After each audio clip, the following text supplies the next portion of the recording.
Hello everyone, welcome back to the channel. The story of Russia's occupation of Crimea remains one of the most debated geopolitical moves in modern history, and today we are going to explore the true reasons behind it.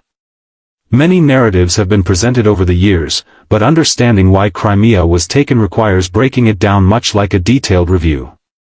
We must consider the exterior situation, the internal motives, the performance of the strategy, the safety features Russia believed it was securing, the unique advantages of Crimea, the overall cost, and then bring it all together in a final conclusion. On the exterior, Crimea is more than just a peninsula. It is a region with immense geographic and strategic importance. Situated on the northern coast of the Black Sea, Crimea commands a location that has been fought over for centuries. For Russia, it offers access to warm water ports, something the country historically lacks due to its northern geography and icy seas. The port of Sevastopol has long been home to the Russian Black Sea Fleet, giving Moscow naval reach into the Mediterranean and beyond. Without Crimea, Russia would risk losing a cornerstone of its maritime presence, especially as Ukraine began to lean more toward the west. The external appearance to the world was that Russia made a bold and illegal territorial grab, but from Moscow's perspective, securing this coastline was essential for survival as a great power. Looking deeper inside, the interior motives give us more context. Russia perceived Ukraine's shift toward NATO and the European Union as a direct challenge to its influence and security. To the Kremlin, Ukraine's independence was acceptable only if it remained within Russia's sphere of influence. The Euromaidan revolution in 2014, which toppled a pro-Russian president and brought in a government seeking closer ties with Europe, was seen as an existential threat. Crimea had a majority ethnic Russian population, and many residents still felt strong cultural and historical ties to Moscow. By moving quickly to take control, Russia played on these sentiments and justified its actions as protecting Russian people. Internally, it also served to stir national pride and strengthen the narrative of reclaiming historically Russian land. The internal reasoning may have been compact, but it carried enormous weight in motivating the Kremlin's decision. When we look at performance, Russia's actions in Crimea were swift, precise, and left the world stunned. The operation was carried out with extraordinary efficiency. Within days, heavily armed soldiers in unmarked uniforms, often called Little Green Men, appeared across Crimea. They seized government buildings, took control of airports, and blocked Ukrainian military bases. Communication networks were disrupted, and before Ukraine or the international community could respond, the situation on the ground had completely changed. A referendum was organized under heavy Russian presence, and it declared overwhelming support for joining Russia. While the legitimacy of that vote remains widely disputed, the performance of the operation from a military and political standpoint was strikingly successful.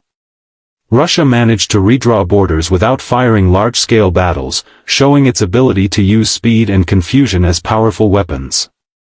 Turning to safety features, Russia saw the annexation as securing both physical and political protection. Militarily, holding Crimea meant safeguarding its naval fleet in Sevastopol, ensuring that NATO could not expand its presence into this vital region.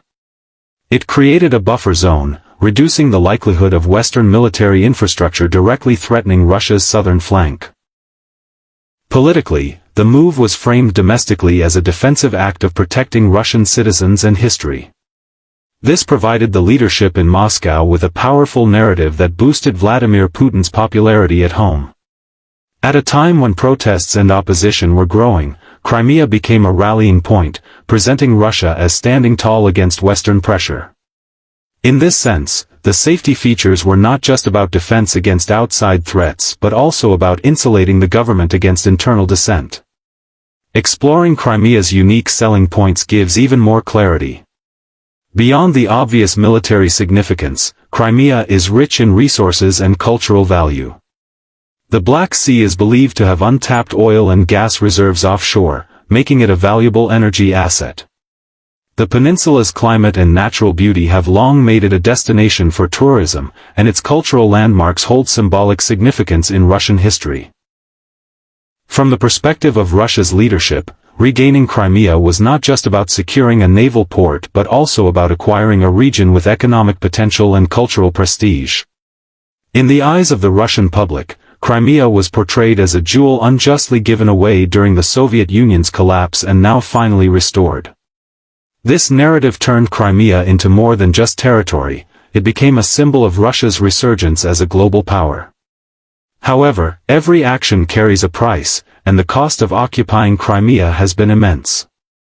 Internationally, Russia faced widespread condemnation and sanctions from the United States, the European Union, and many other countries. These sanctions targeted banks, businesses, and individuals, limiting Russia's access to global markets and foreign investment. The Russian economy, already vulnerable, suffered under these restrictions. Billions of dollars had to be poured into developing Crimea's infrastructure, including the construction of the massive Crimean Bridge to connect the peninsula to mainland Russia. Integrating Crimea also required ongoing subsidies, as the region's economy struggled under isolation. Beyond financial costs, Russia's relations with the West deteriorated drastically, leading to a new era of geopolitical tension reminiscent of the Cold War. The annexation also triggered the war in eastern Ukraine, further draining resources and escalating conflict. In this way, the price of taking Crimea went far beyond money. It reshaped Russia's place in the world and locked it into confrontation with the West. When we put all these factors together, the conclusion becomes clearer. The true reason Russia occupied Crimea cannot be explained by just one motivation. It was a blend of strategic necessity, cultural identity, and political survival. The exterior geography made Crimea too valuable to let go, the interior motives tied it to Russian pride and security concerns, the performance of the operation showed Russia's ability to act decisively, the safety features gave Moscow a sense of protection, and the unique selling points added both practical and symbolic value. The price was high, but the Kremlin believed the benefits outweighed the costs. To this day, Crimea remains under Russian control, and the conflict it sparked continues to define the balance of power in Eastern Europe. Understanding these layers helps us see why this event was not just a territorial dispute but a turning point in global politics, revealing how history, strategy, and identity collided on the shores of the Black Sea.